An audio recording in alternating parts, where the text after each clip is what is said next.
जब ब्राह्मणों को पता चला कि भारत देश में आजादी मिलने के बाद लोकतंत्र की स्थापना होगी, चुनाव होगा, जो जीतेगा वो राज करेगा, तो ब्राह्मणों के सबसे बड़े नेता जातिवादी गंगाधर तिलक के पैरों तले जमीन खिसक गई। वो समझ गया कि ब्राह्मण तो अल्पसंख्यक हो जाएंगे और राजनीतिक रूप से अछूत, तो उसने एक तोड़ निकाला कि ब्राह्मण धर्म को हिंदू कहने लगा। इसके पहले वैदिक कहा जाता था और सभी ब्राह्मण समाज को ये बात समझा दी कि राजनीति के लिए हम हिंदू हैं, बाकी ब्राह्मण। ये बात हमें कभी नहीं भूलनी है। उसने ही 1893 में गणेश उत्सव की शुरुआत कर नया रोजगार दिया था और कहा था कि कुर्मी, काछी, तेली, तंबोली संसद में जाके क्या हल चलाएंगे। स्वराज मेरा जन्मसिद्ध अधिकार है और मैं इसे लेकर रहूंगा। ब्राह्मणों का मूल स्थान मिश्र है। कुछ ब्राह्मण तो आज भी अपने नाम के साथ मिश्रा लिखते हैं। सबसे पुराने मंदिरों के अवशेष वहीं मिलते हैं।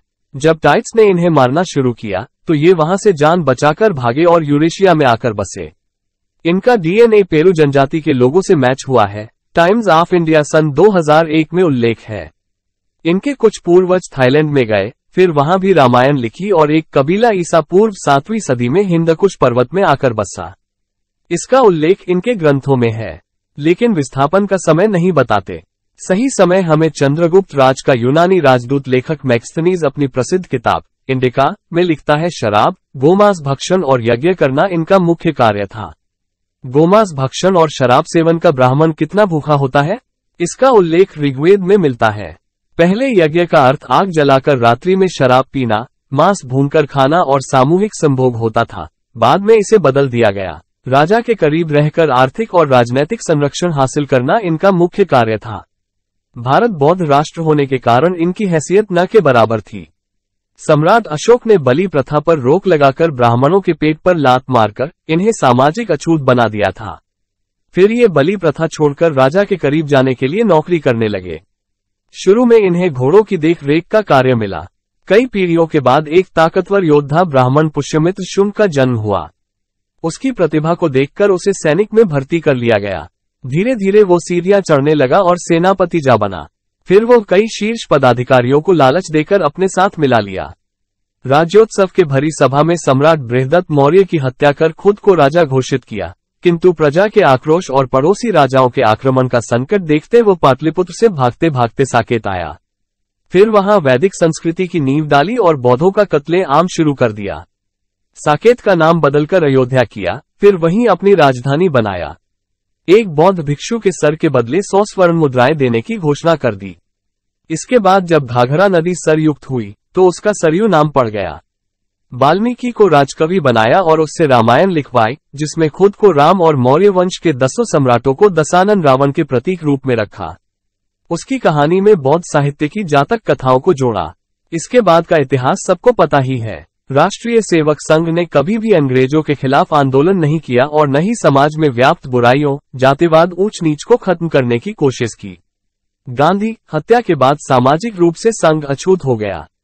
संघ खुद को उबारने के लिए 1962 के युद्ध में सैनिकों की मदद की, जिससे प्रसन्न होकर पंडित नेहरू ने उस पर लगा प्रतिबंध हटा दिया और स्वतंत्रता दिवस पर उसे परेड करने की अनुमति दी गई। संघ का कलंक मिटा तो वो उबरने लगा।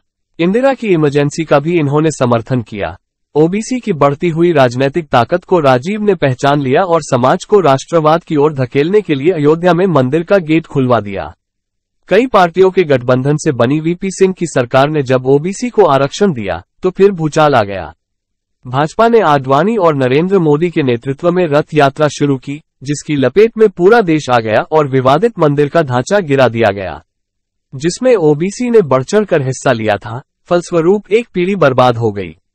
अब ब्राह्मणों ने राम मंदिर के रूप में अपना रोजगार स्थापित किया, लेकिन ओबीसी को कोई हिस्सेदारी और मंदिर कमेटी, ट्रस्ट में जगह नहीं मिली। सिर्फ इनका यूज एंड थ्रो किया गया। आजादी के बाद जब संविधान बनाने की बात आई थी तो ब्राह्मणों ने कहा कि हमारे पास पुराना सबसे महान विधान मनुस्मृति है, तो नया बनाने की जरूरत क्या है। डॉक्टर अंबेडकर अड़ गए, क्योंकि उन्होंने विध्वंसक मनुस्मृति को पढ़कर 1927 में जला दिया था और कहा था कि शूद्रों की बर्बादी का मुख्य कारण ब्राह्मणी ग्रंथ है।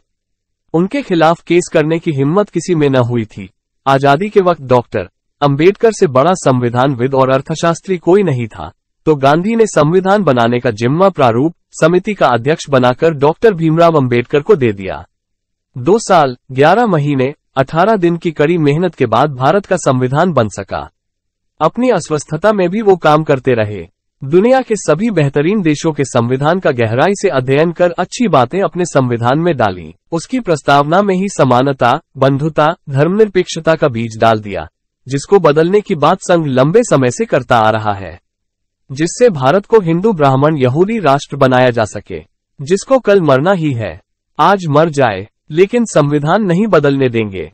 हजारों सालों बाद लोकतंत्र आया है, उसे खत्म नहीं होने देंगे। जय संविधान, जय मूल निवासी।